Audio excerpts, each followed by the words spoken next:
Vou falar sobre Zygmunt Bauman e a sociedade líquida.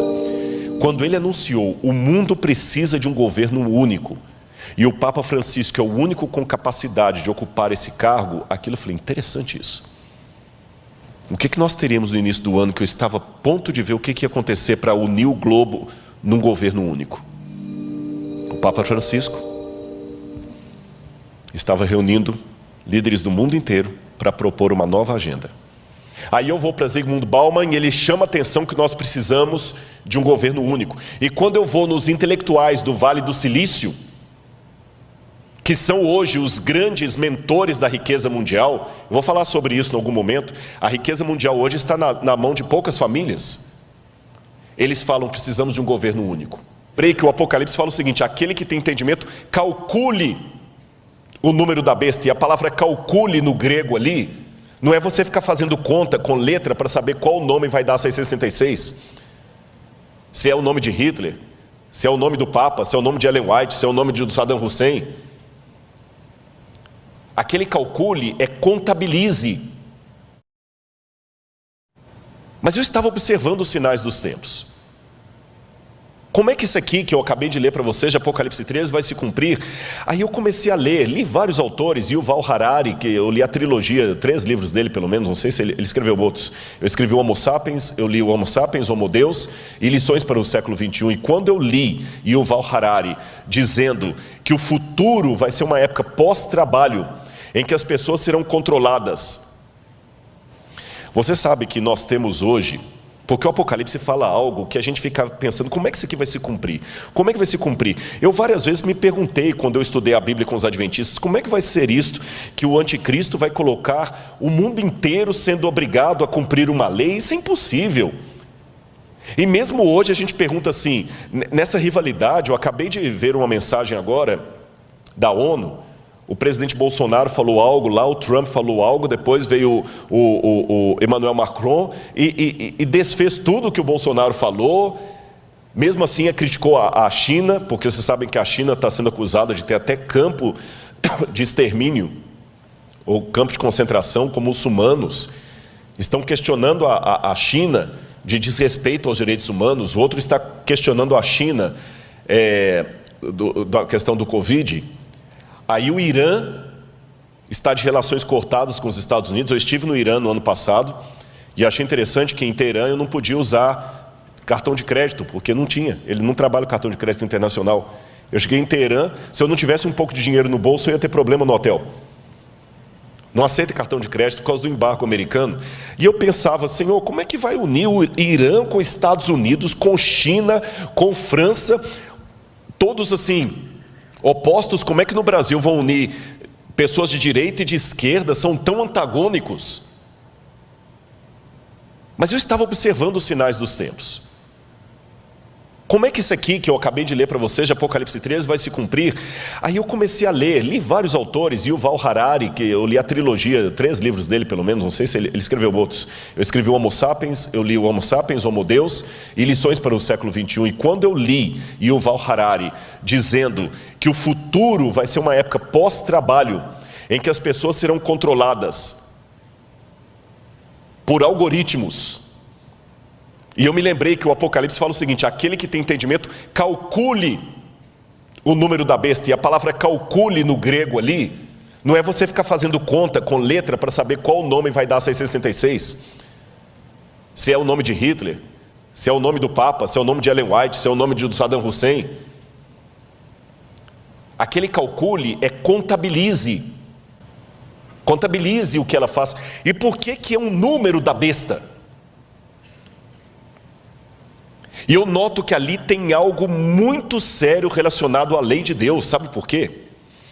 No Antigo Testamento, Deus deu uma ordem para o povo de Israel.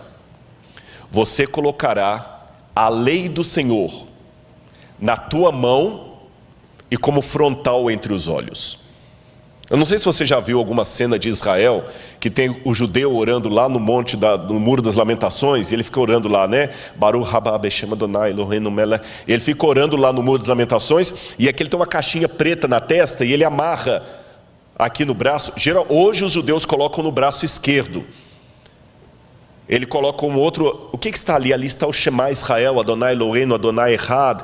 Ouve, ó Israel, o Senhor teu Deus é único, a lei do Deuteronômio, os mandamentos de Deus, para ele sempre se lembrar com a sua ação e com a sua mente que Deus é único e que tem os mandamentos de Deus. E o cordeiro senta no trono de Deus Pai, e a besta senta no trono que o dragão lhe dá. E o cordeiro coloca o seu selo sobre os 144 mil, e a besta coloca a sua marca na testa, e o cordeiro coloca a marca na testa. E a paródia da besta é justamente o quê? O contrário do tefilim dos judeus. Se era a lei de Deus que tinha que estar no frontal e na mão, e ali a besta coloca um sinal na frente e na mão, eu não preciso entender isso como literal, como sendo um chip que vai estar aqui debaixo da pele. Eu preciso entender como diz o Apocalipse.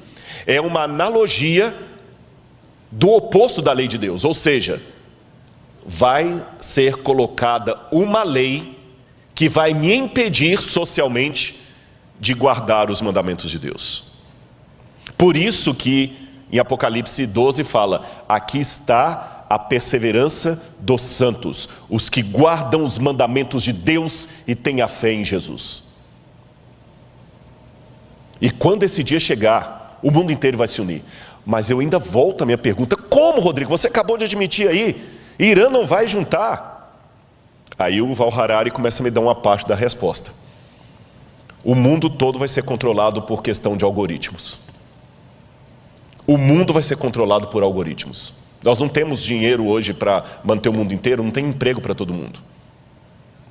Leiam Lições para o século 21. Aí eu vou para Zygmunt Bauman e ele chama a atenção que nós precisamos de um governo único. E quando eu vou nos intelectuais do Vale do Silício, que são hoje os grandes mentores da riqueza mundial, eu vou falar sobre isso em algum momento, a riqueza mundial hoje está na mão de poucas famílias. Eles falam, precisamos de um governo único. Pela primeira vez na história. E um governo mais único do que na época do Império Romano, da Babilônia. Hoje, nós temos algumas forças que são como crianças brincando em casa com faca, instrumento cortante e nenhum adulto para tomar conta delas. Quais são essas crianças? Internet. Quem controla a internet? Quem é o dono da internet? Não adianta falar que é a Google, nem o YouTube. A internet é maior do que o Google. A internet é maior do que o YouTube. E tem um documentário da Netflix, agora eu assisti até a metade. Não consegui assistir o resto por falta de tempo. Eu vou vendo as prestações. Dilema das redes. Assista esse documentário. Como é que eles estão controlando hoje a sua vontade, a vontade pelo algoritmo. Mas a internet ainda é maior do que isso. Quem controla a internet? Eu posso na internet hoje colocar de uma piada sem graça a... Basta ser um hacker. Eu posso derrubar a bolsa de valores na internet. Tem muita gente que tem medo do terrorismo virtual. Quem controla a internet? Não adianta. Eu até estava conversando com o pessoal da mídia, que eles falam de alguns que entram para derrubar canais. Eu falei, mas por que não entra na justiça? Ele falou, não adianta, porque cada canal está num país diferente, qual legislação que vai seguir? Não existe uma legislação mundial para controlar a internet. E ela é muito perigosa para não ficar na mão de ninguém. Segundo, quem controla bolsas de valores? Quem controla? Hoje é tudo na base da especulação. Teve o problema na China, o Brasil agora está com 800 bilhões de déficit por causa da China. Quem controla a bolsa de valores? Está tudo ligado. Se cair a bolsa de valores de Hong Kong, você nunca foi a Hong Kong e você pode perder o seu emprego aqui por causa disso. A montadora vai fechar porque caiu uma bolsa de valores onde você nem existia. Bolsa de valores é especulação. E quem controla uma criança tão perigosa como essa? Terceiro, tráfico de drogas e de armas. Lavagem de dinheiro. Qual a legislação internacional? Aí o camarada, como aquele italiano que estava no Brasil, que agora foi extraditado, vai para um outro país e fica lá exilado. Quem controla? Quarto, crise ecológica. Essa briga, se a Amazônia do Brasil nacionalizar a Amazônia do mundo. O Emmanuel Macron falou que a Amazônia é do mundo. Não quero aqui entrar em polêmica de nacionalismo nem de política, mas o exemplo da Amazônia é claro. Se nós não cuidarmos da Amazônia, o mundo inteiro paga. Se a China continuar com a emissão de ar, com a emissão de poluentes, e os Estados Unidos, nós vamos pagar. Você está percebendo? Internet, Bolsa de Valores, o NASP, pastor Douglas sabe disso, é um administrador. Vocês podem passar um problema financeiro sério aqui, que não tem nada a ver com a sua administração, nem do tesoureiro, só porque caiu a Bolsa de Valores lá fora, e veio em cadeia. Quem controla essas crianças soltas dentro de casa? Quem controla? Então não é pastor Luiz Gonçalves que está dizendo isso, meu irmão. Não é o pregador do Apocalipse, é o povo de fora. Precisamos de um governo único. Só que ninguém tem moral para ter esse governo único. E quando alguém fala, Rodrigo, tudo bem, mas eles não vão aceitar unir. Aí eu vejo duas coisas acontecendo. Em primeiro lugar, como é que eu falo isso aqui agora? Se Deus manda, eu falo. Houve várias vezes que os 4 anjos de Apocalipse capítulo 7 estavam para soltar os ventos. E Deus mandou reter, porque o povo dele não estava preparado. Vocês sabem disso. Eu tenho a ligeira impressão, não estou afirmando, ligeira impressão, que os ventos estavam para ser soltos esse ano. O que nós teríamos no início do ano, que eu estava a ponto de ver o que ia acontecer para unir o globo num governo único? O Papa Francisco estava reunindo líderes do mundo inteiro para propor uma nova agenda, que cobrisse a questão ecológica, a questão da economia, a questão da família, e todo mundo estava para mandar representantes no mês de março. E coladinho nisto, fazendo parte do mesmo projeto, o 5G. Que quem entende de internet sabe melhor do que eu o que significaria o 5G no mundo. O 5G vai ser mais do que o advento da internet. O mundo seria outro. E na hora que essas duas coisas estavam para transformar o mundo, Covid. Parou tudo. Estou perguntando, não estou afirmando. Estou pensando com os meus botões.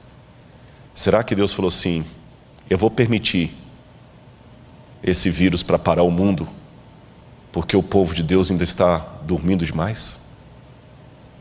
E nós ainda estamos parados aqui esperando? Eu fiz teologia. E fui professor de alguns pastores que estão aqui. Mas eu falava com eles em sala de aula, que por melhor que a gente tentasse prepará-los, eu nunca ia conseguir preparar você para expulsar um demônio, para dar uma notícia de morte. E eu odeio isso. É um osso do ofício. Eu não quero ficar orando por pessoas que estão doentes, não é porque eu não me simpatizo por elas, é justamente por me simpatizar com elas, que eu não gostaria que ninguém mais estivesse doendo, sofrendo, vocês entenderam? Não é com prazer que eu atendo uma oração. Rodrigo, você pode orar por minha mãe, ela recebeu o diagnóstico, agora está com Covid, está entubada. Não é com prazer que eu faço aquela oração. Há orações que eu faço com prazer, há orações que eu faço por necessidade. Essa é de necessidade. Eu não quero mais orar por ninguém no hospital. Eu não quero mais ter que apelar para alguém voltar para o povo de Deus. E até quando Deus vai reter os 4 ventos? E Deus, na sua sabedoria, fez 2 coisas, na minha humilde opinião. Ele retardou os planos do 5G, retardou a união global do Papa, e mostrou para você que ainda está incrédulo, que o mundo pode, a despeito das diferenças políticas, se unir em torno de um mesmo propósito. Seja de esquerda ou de direita, está todo mundo usando máscara. Seja a França ou o Irã, está usando máscara. Seja Israel ou a Arábia Saudita, estão usando máscara. O Covid parou o mundo. Parou o mundo. Um decreto mundial pode parar o mundo. É isso que o Apocalipse falou que vai acontecer. Eles estão pedindo um governo, agora fala-se localização, não é mais globalização. Como eu disse, eu posso estar equivocado, E daqui a 30 anos alguém usar esse sermão e falar: o Rodrigo Silva, 30 anos atrás, achando que Jesus ia estar perto de voltar. Mas pode ser que eu não esteja equivocado. Volto à ilustração do homem infartado, com dores no peito. Na dúvida, se eu tenho alguém que tem problema cardíaco, eu levo para o hospital. E eu tenho certeza que qualquer médico vai falar: nota 10, é isso mesmo. Leve para o primeiro hospital, deixe o médico diagnosticar. Você não brinque. Como eu não sou especialista em história mundial, eu não brinco, eu corro.